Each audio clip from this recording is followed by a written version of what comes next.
start because from the beginning, Yes. to let understand the readers, the viewers about this situation. Can you start presenting what was happening a few days ago? So. No, what was happening was that I had a telephone call from the president, not me, my cabinet had a telephone call from his cabinet, and this was Thursday last week, and they fixed an appointment for Tuesday of this week. And when I went to meet the president, I didn't have an agenda, so I didn't know what it was all about, and he took out this file, which he said he received the day before. So he started to read from the file the first page, 2 pages that there were, which were stating some conclusions of an investigation that was done by OLAF about somebody in Malta who was asking money from the people of Snus to act as their lobbyist, basically, in terms of trying to change the present situation of snus in Europe. As you know, snus is a chewing tobacco that is banned in Europe except in Sweden. Right?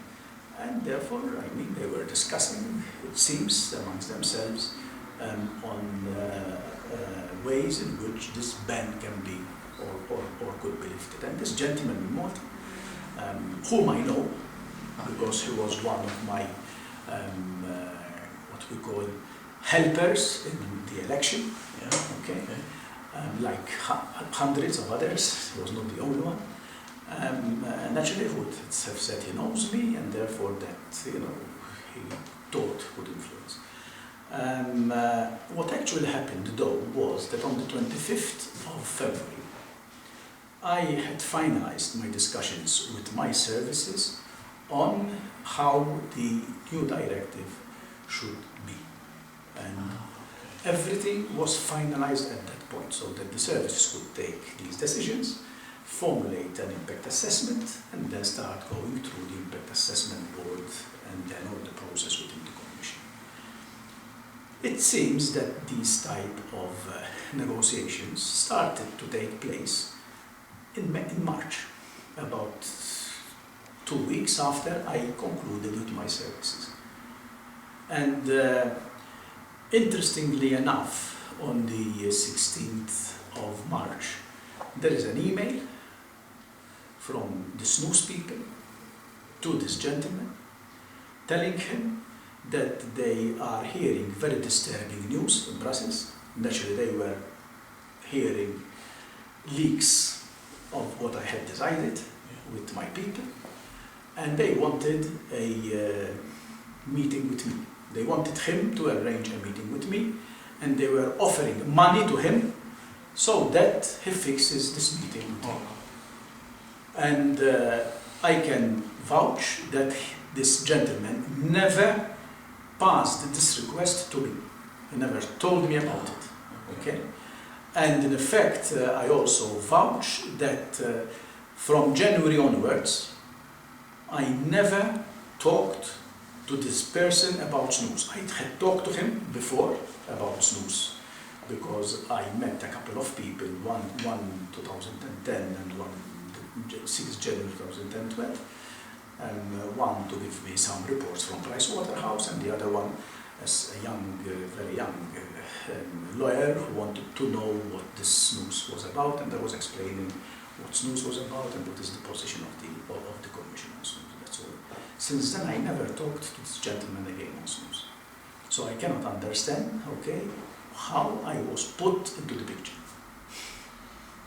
So you were maybe, due to the situation, you were maybe expecting a support from that also, maybe? No, I believe that, of course, I'm part of the team. Yeah. And unless there is real proof about anything, I couldn't understand. Because it was very fast. It was very fast, but you know what, this snus directive finally would have started its way through the legal process next Monday. We were ready to start what we call the inter-service consultation on the 25th of August. It was stopped by a letter from the Secretary General and the Legal Services because they said it needed a lot of refinement. Then we made another date for the beginning of October. It was again postponed to next Monday. And therefore, I believe next Monday will never happen. So you think that this association had a role, an important role, because I can assume that OLAF was having information from them, no? I don't know. This is the only thing. I've met OLAF twice and I cooperated what they said? fully. They were asking me about meetings and telephone calls and all these things. Basically, this is what they were asking for, and I cooperated fully. I gave them my private telephone number so that they can log and get any information. I didn't do anything wrong. I didn't have anything to worry about, and I still don't have anything to worry about. Therefore, it's something that. So I don't know exactly what OLAF has done. What I know, however, is that when in the press conference, Mr. Kessler was confronted with this email I told you. Yeah. He said that he didn't go into anything that was before May when he started investigation, which I cannot understand because he was asking me what I did in February and what I did in January and what I did in March, and he was asking me a lot. So he didn't investigate anything about this news company, and he wouldn't question himself whether there is any motive behind a complaint made by the tobacco company. Okay, because the complaint came from them.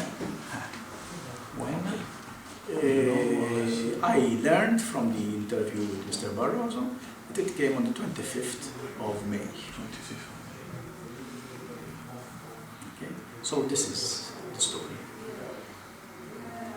And now, what are you doing? You are obviously Now naturally I'm organizing your. I am consulting my lawyers to see what recourse I have against everybody involved, and naturally I will take the steps that my lawyers will advise me to take. And are you in contact also with your government? No, I phoned naturally the Prime Minister, but the government is not doing anything.